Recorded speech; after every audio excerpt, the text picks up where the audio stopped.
Hello, my name is Rob Reynolds. Welcome to Business Calculus, section 2.1. Today is the beginning of chapter 2, and we're going to start talking about the definition of the derivative. And you'll learn that the derivative is nothing more than the slope of the tangent line. So, tangent line, of course, just crosses the function only once. And so later we're going to get the definition of the slope of the tangent line or the derivative, and we're going to be using this limit process to be calculating the slope of the tangent line, which you already know as rise over run. For slope, we're just going to tangent means just crosses at one point. So here is a point tangent in blue, but down here in red, that's not tangent because this line it's not tangent at, well, it's tangent at point A, but not tangent at point B. So rates of change, of course, is a business term, and that's why derivatives are so important, because we're interested in the rate of change of the cost function or the profit function. So we're looking at slopes. That's just the synonyms again, or the derivative, and that's how things are going to rise or fall. So keep in mind that the slope of the tangent line is going to change from point to point. So we've got a tangent line here. We'll call that point A. At point A, we have another tangent line here at point B, and notice that the slope of A is different than the slope of B. And we're really interested in this one where the slope is 0. Call that point C. And we could even have negative slope coming down. So that's slope is changing along each value of x. So it could be rising or falling. Again, there's a pretty good example of a secant line, which we're going to talk about the definition, but the secant line is going to cross through the function twice. We're going to have 2 points. You could also find slope of the secant line by just doing your definition, y minus y over x minus x. That'll find slope of the secant line. And then we're going to learn if you push that to the limit, where there's only just the distance between those 2 points is infinitely small, and the distance between the 2 points is called delta x, the change in x. So here's an x value A, here's an x value B. If I change that distance between those 2 points to be so infinitely small, that's the definition of limit.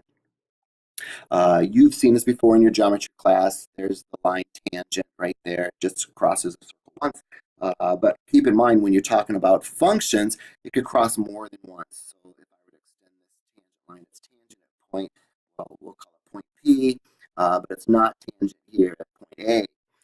So be careful with tangent. It could be tangent at a given point. We'll call, if I let x be A, it's tangent. If I let x be B, it's not tangent. So again, I kind of go overboard on this. Finding the slope, there's your rise, is your change in y. That's why we say y minus y over delta x, the change in x. Delta is how we say change in mathematics. So that's my x minus x. You can see delta y over delta x is a great definition for slope. So if I were to ask you to look at and find this example, in fact, you can print off this worksheet off of Blackboard and kind of follow along. You can see that the rise here is 2 and the run is 1. And that's specific at this point, 1, 1. Because if I were to ask for the slope at this point, you could see the tangent line is no longer 2 over 1. So the tangent line is changing as for each x value. So it's not constant like slope. A line is constant, but the slope of each line keeps changing. You can see, oh my goodness, the slope down here at this point is much closer to 0. So finding slope, I'm going to go through this exercise with you. It says this is a point x comma y, and so this is some x value. Now this is also some x value, but it's plus some delta x, because I've done some distance, some change in x here. So we'll call this point x, we'll call this point x plus delta x. And that's why this guy right here is the x coordinate. Now, the y coordinates, you know that f of x is y. So I've located f of y, f of x, which is the y value here. But notice that this is the change in so the change in y, which is not given. What is given is that I'm going to evaluate this function. So I've got x plus delta x for the x coordinate here, down here, but I don't know how high it goes. So I'll do the same thing I did before. It's f of that x value. So once I have these 2 points, we'll call this point A and we'll call this point B, then I can find slope given these. So it looks confusing, but it's going to make sense here in a minute. So the slope is f of x plus delta x, that's this y, minus this y, minus f of x, all over x, right? X, I'm doing the definition, x minus x. So x plus delta x is this point B. So I'm doing point B minus point A, and then down here I'm going to do point B minus point A again. And notice down here, I get some things to cancel out. The x's will just go away. Instead of saying delta x, sometimes we clean it up just a little bit and say f of x plus h minus f of x all over h. And we let h represent delta x. It just looks like a little bit cleaner. And again, that is your definition of slope. That is the formula that we're going to be using when I say use the limit process to calculate. So again, the author is going to be using a delta x here. I'm going to be using f of x plus h minus f of x all over h. I think it just looks a little bit cleaner. Now remember, this is just the slope of the secant. If I push that to the limit as delta x goes to 0, then I'll get the tangent. So there's very little difference in the formula. So I just push the limit, and I'll talk to you about it in a minute. So far, the secant is just taking this point x, f of x, and this point x, f of x plus h. Well, because we're letting this distance now here be delta x, which I'm defining as h, be this definition. So the closer and the closer the points get, the more the closer we're getting to the tangent line. So you let those 2 points be infinitely close. And if delta x approaches 0, then we've got tangent. So let's go ahead and work through an example. Here's this definition that we're going to use. If we attach this word limit of those 2 points getting close to 0, we get the tangent line. So let's use this limit, and I'm going to use the h in there so it looks a little better. So f of x plus h minus f of x, which is really just the function all over h. And then I'm going to take the limit as h goes to 0. H let h equal delta x, change in x. So a little bit of background. If I were to ask for f at 5, you would plug that 5 in right here and do 5 squared and get 25. If I were to ask for f of h, you would just say, oh, that's h squared. But if I ask for f of x plus h, which by the way I am right here, then I plug in an x plus h in there and I get x plus h quantity squared. So just like 5 squared, whatever that says. So if I were to ask for f of cow, you would say cow squared for this example, because whatever that is, x gets replaced with cow. So this becomes x plus h squared. Oops, that's like didn't mean to write 0 there. Squared. So that gets replaced minus f of x. Well, let's not write f of x. Let's write the actual function of f of x is x squared all over h as the limit as h goes to 0. So cleaning this up a little bit. Now remember, this is a big taboo moment here. You cannot distribute that and give you x squared. So you have to multiply it out. In fact, my wife teaches at Valley High School, and she says square, double square. That's a fast way to do it. So it's square the first, twice the product, square the last. So all of this is this. And then I say minus x squared all over h. Let me review that just a little bit. My wife's rule is square double square. So a fast way to square a binomial is square the first term, so x squared, multiply them together, multiply this x and 4 together, which we would say 4x, and then double it. So it's square double, and then square the last, plus 16. That's much, much faster than probably what you learned was the FOIL method. Write it out twice, and then your first terms, your outer term. Oh my gosh, look at all this writing. So learn the square, double square, plus 4x plus 16, and then you would have to combine this, x squared plus 8.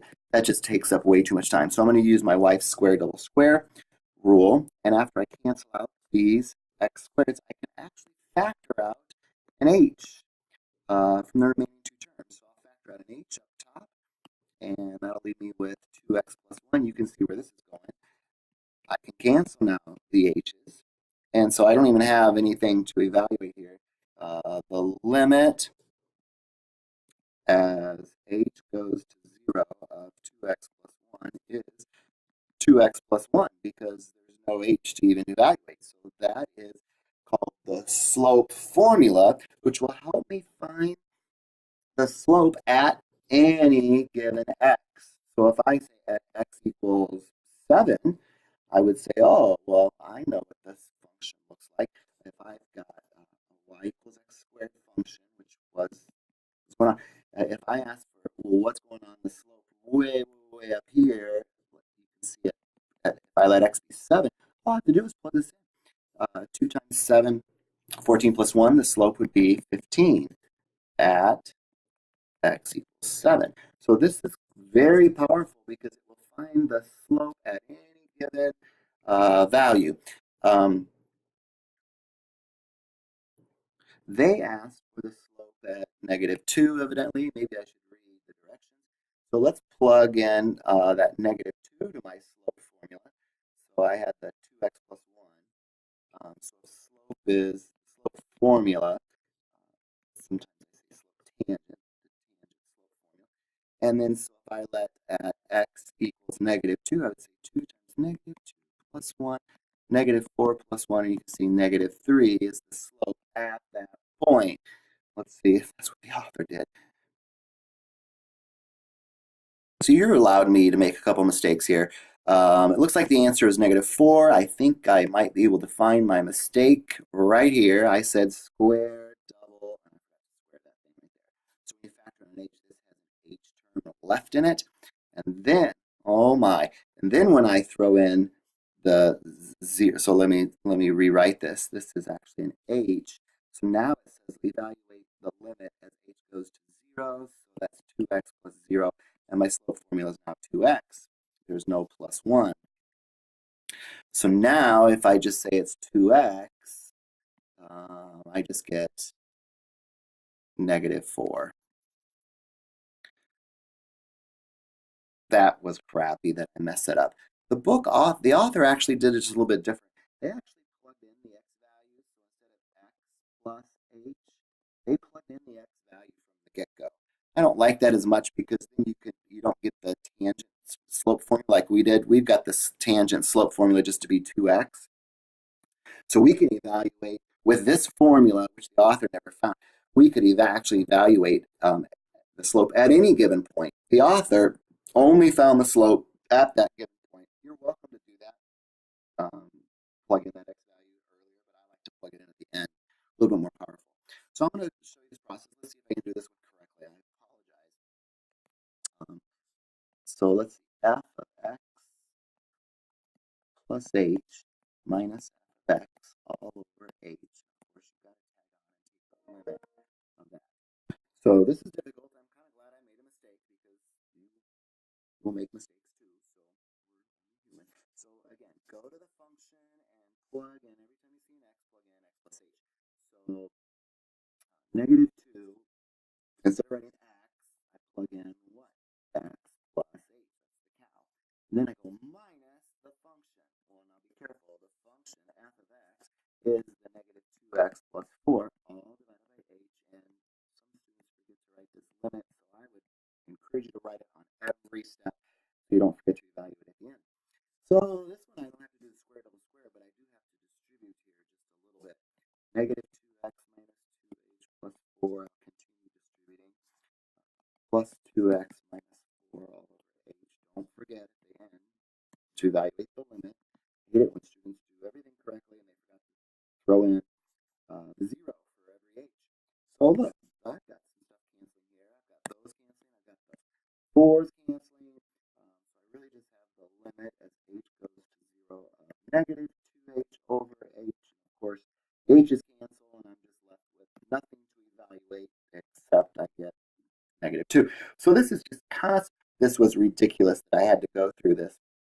If it says find the slope of the graph, well, this is just a whole boring line, and we know that the slope is negative 2 because it's y equals mx plus b. So you knew before you even started this, without using the limit definition, you should have recognized that was a line and a slope. But I'm glad that the limit definition gave us exactly what we thought it would. You could even graph it and verify your answer. But that seemed like kind of a waste of time. So the keywords are, whenever it says use the limit process, we're going to be using this f of x plus h minus f of x all over h as the limit of h goes to 0. There are other ways to find the derivative of this, or the slope of the tangent line, at given points that are much easier, but if it says use the limit process, then you have to show me this limit definition. Again, I hope you have printed this off a blackboard and you can actually try this. Don't just watch. Mathematics is not a spectator sport. It's a participation sport. So you've got to participate. You learn by writing. So please, please, please, please try this. Don't just sit here and watch me. It's very hard. So practice a couple of these and then go do your homework. Let's see. Every time you see an x, plug in x plus h, quantity squared plus 1. That's this part, minus the function. In fact, I would almost recommend putting parentheses around that because more times than not, you have to distribute, and sometimes students forget to distribute all over h. Don't forget you got the limit as h goes to 0. Let's see, I'm going to do my square double square rule right here. So x squared plus 2x h plus h squared plus 1 minus the x squared minus 1. Limit as h goes to 0. Some things will cancel. If they don't, I did something wrong. I'm going to factor out an h, 2x plus 1 over h, and then evaluate the limit as h goes to 0. So 2x, well, I'm going to replace that x with 0. Excuse me, the h, you replace the h with 0. Now, I don't replace the x with 0, I replace the h. Sorry, but I did it again. Gosh darn it. Right here, when I factor out this h, that's like dividing each of these terms by h. I can't believe I messed up again. And then h squared divided by h is not 1. Let me change this back to an h. So this is really 2x plus h. Evaluate the limit as h goes to 0. And then I plug the 0 in over here, and I get 2x for the slope of the tangent. So this is the tangent slope formula. And this will find me the slope at any given point. And, well, it says what are the slopes at, we'll call that point A, and we'll call this point B. So I'm going to let x be negative 1 for problem A. And then for problem B, I have to let x be a 2. So if I let x be in this equation, if I let x be negative 1, I get the answer of negative 2. And if I let it be a 2, I get a 4. And let's see what the author says about negative 2 and 4 being some solutions. Now again, look, you can see they did not replace delta x with just h. It kind of makes things look a little bit more confusing, but good. I think they're going to get 2x as well. Yay, they did. And that's called the slope formula. And then where are the some answers? Yay. Negative 2 and 4, which is, I believe, what we had to, yep, negative 2 and 4. So I did make another mistake, but I found it before we went too far, and lo and behold, finally we get the answer that the author is looking at.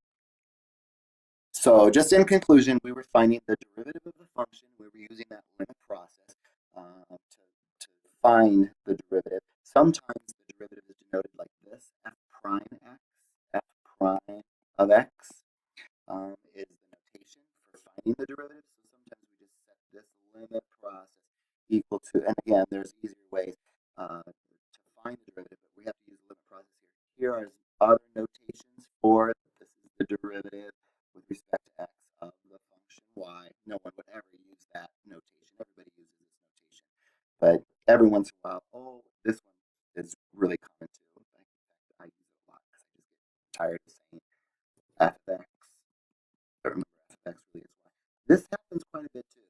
The derivative of y with respect to taking the derivative of x. So again, practice this. The video's getting a little bit long here, but practice this one. Every time you see an x, plug in x plus h. This one's a little bit longer. And then minus the function. And again, I would highly recommend you to put that in parentheses. 3x right here. I'm doing minus f of x. 3x squared minus 2x all over h. And then don't forget at the end to evaluate the limit as h goes to 0. I'll leave you with this. The solution, of course, is posted on Blackboard. You can see 6x minus 2 is what you should be getting. And again, they're working the problem with this delta x. I would encourage you to replace delta x with h. And then here's even another problem, which I would highly recommend that you look at before you begin, because you might have to rationalize the denominator. And what I mean by that is 2 over t plus h minus 2 over t all over h. Or if you don't have rationalizing is a great technique, but sometimes you have to find a common denominator as well and just subtract. Let's move this over here. Oh shoot, I'm so sorry that video's getting long, but this is just tough. So the common denominator is t plus h. This one's lacking a t, so I'll multiply top by t and bring over 2t. This one is lacking t plus h. So t plus h. I'll distribute this negative 2 and bring over negative 2t. Oh, so you can see these get hard. H.